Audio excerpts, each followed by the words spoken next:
যেটা নামাজের ভিতরে পড়ে সর্বশ্রেষ্ঠ দুরূদ এটা 3 বার পড়বেন।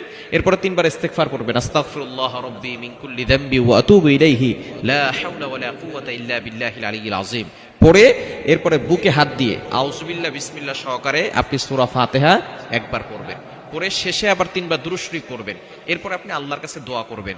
এভাবে যদি টানা 7 দিন আমল করতে পারেন, আল্লাহ পাক রব্বুল আলামিন আপনার মনের সকল আশাগুলো পূরণ করবেন। আপনি এভাবে আমল করে আল্লাহর কাছে দোয়া করবেন। এরপরে আপনি যত রোগ আছে সমস্ত রোগ থেকে আল্লাহ পাক রব্বুল আলামিন আপনাকে শিফা দান করবেন। অর্থাৎ এই আমলের মাধ্যমে 1 নাম্বার আল্লাহ তাআলা আপনার সকল মনের আশাগুলো পূরণ করবেন, সকল চাহিদাগুলো আল্লাহ তাআলা পূরণ করে দিবেন। এবং দ্বিতীয় নাম্বার হচ্ছে আল্লাহ পাক রব্বুল আলামিন আপনাকে যত ধরনের রোগ আছে সকল রোগ থেকে আল্লাহ আপনাকে হেফাজত করবেন। কারণ সূরা ফাতিহার ভিতরে শিফা আছে না নাই? আপনি ইয়াকিনের সাথে আমল করেন, বিশ্বাস করে, বিশ্বাস অন্তরে রেখে আল্লাহর প্রতি বিশ্বাস রেখে আমল করেন, অবশ্যই ভালো ফলাফল পাবেন। এজন্য সূরা ফাতিহার ভিতরে আল্লাহ পাক রব্বুল আলামিন, এটা কেমন যেন একটা দোয়া, আমরা শেষে আমিন গায়রিল মাগদুবি আলাইহিম ওয়ালাদ-দাল্লিন আমিন বলি কি বলি না?